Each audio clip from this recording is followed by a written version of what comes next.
ஆமென் சொல்லுங்களேன். 1000 பேரை கொண்ட சபை. என் கிளை சபை போதகருக்காக நாங்கள் பாஸ்டர் மீட்டிங்ல ஜெபிக்கும் போது சொல்வேன், என்ன விட இடம் வாங்கணும் ஆண்டவரே, என்ன விட நீர் பயன்படுத்தணும் ஆண்டவர். நான் குத்தகைக்கு எடுக்கல, அவர் உங்களுக்கும் அப்பா எனக்கும் அப்பா.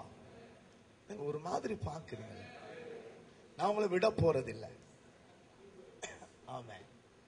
சபையில நம்ம சொல்றோம் இல்ல, அல்லேலூயா சொல்லு, வாயில என்ன வச்சிருக்கிறா, கைய தூக்க மாட்டியா, சபையில சொல்றோம் செல்போன் ஆஃப் பண்ணு. நம்ம இங்க இந்த SMS அனுப்புறதெல்லாம் தப்பா தெரியல.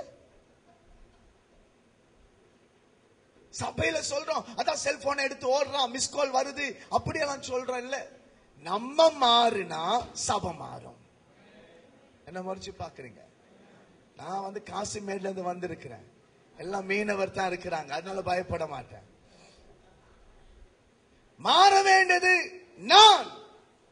என்னை கொண்டு செய்ய வேண்டியதை கர்த்தர் என்னை கொண்டு செய்ய போகிறார்.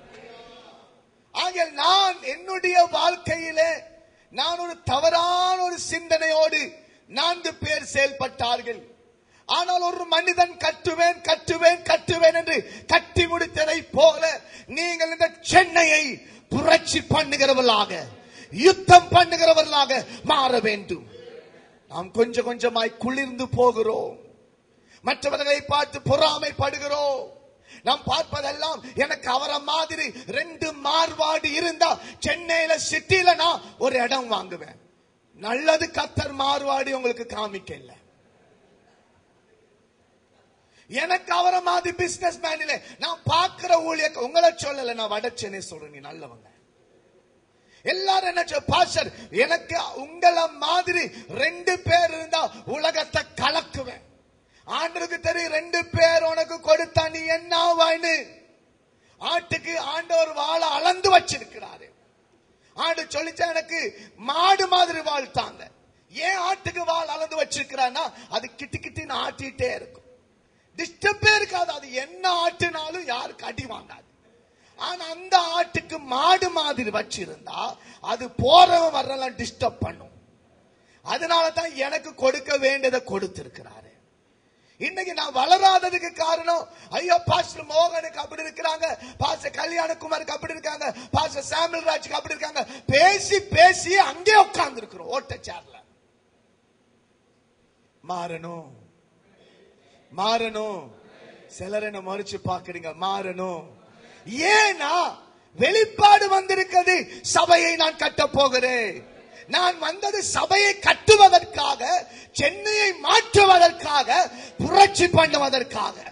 அந்த துடிப்பு இல்லாமல் போகும்போதுதான் எனக்குள்ளே ஒரு கிரியை நடைபெறுகிறதை காண்பிக்கிறேன். வேகமாக தரிசனத்தை பெற்றுக் கொள்ளுங்கள். இன்றைக்கு அழைப்பை மீண்டும் உறுதிப்படுத்திக் கொள்ளுங்கள்.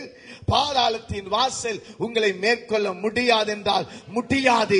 வாக்கு தத்தத்தில் நான் கட்டி இருக்கிறேன், பணத்தில் கட்டவில்லை. அவர் சொன்னார், அவர் செய்ய போகிறார். இன்றைக்கு என்னை கட்டச் சொல்லுகிறார். நெகேமியா புத்தகத்திலிருந்து 4 மனிதர்களை உங்களுக்கு நான் காண்பிக்க போகிறேன். உங்களை உற்சாகப்படுத்துகிறேன். நீங்கள் நன்றாய் பேசியிருப்பீர்கள். நெகேமியால் இருந்து அன்றைய தினத்தில் இருந்த மனிதர்கள், தலைப்பு 4 சொல்கிறேன். அன்றைய மனிதர்கள், அன்றைய தீர்க்கதரிசிகளின் நிலை, அன்றைய தலைவர்களின் நிலை, அன்றைய லேவியரின் நிலை, அன்றைய ஊழியக்காரனாகிய நெகேமியாவின் நிலை. அன்றைய மனிதர்கள் ஆலயத்தை கட்டுவதற்காக நெகேமியா நமக்கு தெரியும். ஆனால் கொஞ்சம் வித்தியாசமாய் உங்கள் மத்தியிலே வைக்க விரும்புகிறேன். ஆலயத்தை கட்டுவதற்காக ஆண்டவர் நெகேமியாவுக்குள் ஒரு பாரத்தை போட்டுடனே, நன்றாய் சொல்லுகிறேன், ஊழியம் கர்த்தருடையது, அவர் எல்லாம் பார்த்துக் கொள்கிறார். ஊழியம் கர்த்தருடையது. நான் நெகேமியா புத்தகத்தை வாசிக்கும் பொழுது அவனை கர்த்தர் குறைவில்லாமல் நடத்தினார், குறைவில்லாத ஊழியர் தந்தார், குறைவில்லாத பணம் தந்தார், கட்டி முடிக்க செய்தார், மகிழ்ச்சி அடைய செய்தார். ஆனால் ஆரம்பித்து எனக்கு போதுமான அளவு வசதி இல்லை, போதுமான அளவு ஊழியம் இல்லை, போதுமான அளவு தலைவர்கள் இல்லை. காரணம் என்ன? அன்றைய மனிதர்களின் நிலை முதலாவது பார்ப்போம். இன்னைக்கு மனிதர்கள் எப்படி இருக்கிறார்கள்?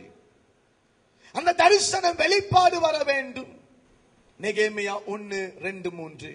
அந்த தேசத்திலே சகோதரர்கள் மகா தீங்கையும் அவர்கள் நிந்தையும் அனுபவிக்கிறார்கள்.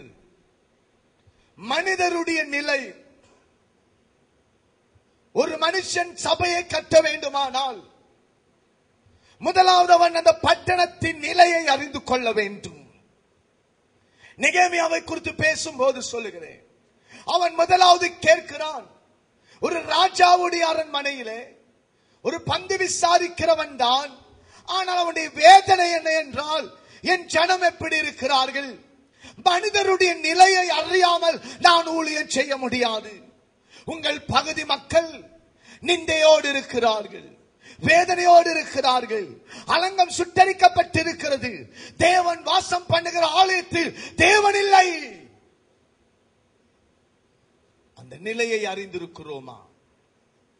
அந்த வெளிப்பாட்டை அறிந்திருக்கிறோமா? ஒரு கணக்கெடுக்க எடுக்கும் போது சொன்னார்கள், 30 செகண்டுக்கு ஒரு பெண் தற்கொலை பண்ணுகிறாளாம். அந்த நிலை நம் காதுகளில் கேட்கிறதா? இந்த பகுதியிலே நிலை எப்படி இருக்கிறது? அழகிய ஒரு புத்தகம் போட்டு உங்கள் கையில கொடுத்திருக்கிறார்கள். எத்தனை கிளப்ஸ் இருக்கிறது, எத்தனை விபச்சார விடுதிகள் இருக்கிறது. மனிதனுடைய நிலையை நாம் அறியும் பொழுது தான் நமக்குள்ள ஒரு பாரம் வரும். மனிதனுடைய நிலை என்ன? தகப்பன்மார்களே, உங்கள் சபையை சுற்றி இருக்கிற மனிதனுடைய நிலை என்ன? எருசலேம் அலங்கம் சுட்டரிக்கப்பட்டிருக்கிறது, வாசல்கள் சுட்டரிக்கப்பட்டிருக்கிறது. இந்த அலங்கத்தின் வாசல்களை கட்ட வேண்டும்.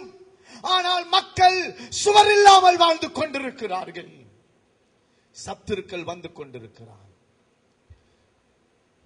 எத்தனையோ பேர் மதில் இல்லாமல் வாழ்ந்து கொண்டிருக்கிறார்கள். இன்றைக்கு கர்த்தர் உங்களை மதிலை கட்டுவதற்காக அழைக்க முன்பதாக உங்கள் மனிதரின் நிலையை நீங்கள் கவனியுங்கள். எத்தனை பேருக்கு பாதுகாப்பு இல்லாமல் மக்கள் இன்றைக்கு வேதனைப்பட்டுக் கொண்டிருக்கிறார்கள்.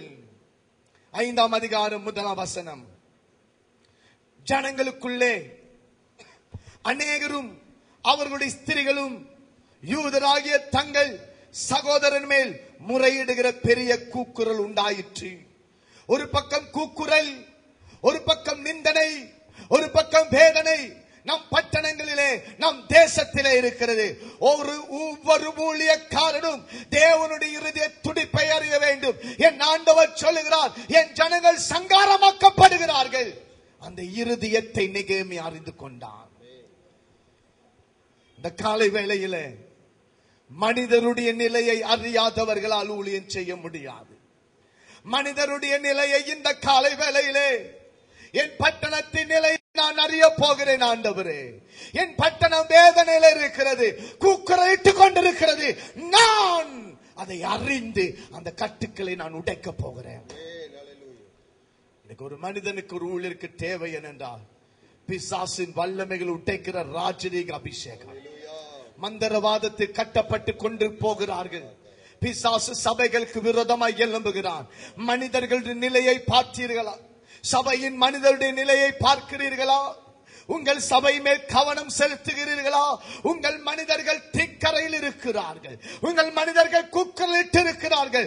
இன்றைக்கு நெகேமியாவை போல ஒரு மனிதன் தேவை, என் சபை மக்களை விசாரிக்க. எத்தனை பேருக்கு சபையை குறித்து பாரம் உண்டு?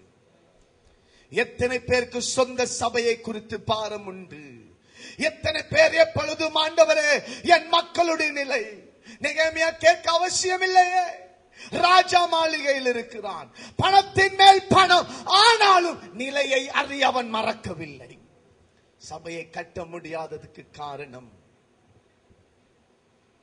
இன்றைக்கு ஊழியர்களுக்கு சபையின் நிலை தெரியவில்லை. சபையின் நிலை தெரியவில்லை. இந்த காலை வேளையில நீங்கள் உங்களுடைய சபையாருடைய நிலையை நன்றாய் அறியும்படி ஆண்டவர் சொல்லுகிறார்.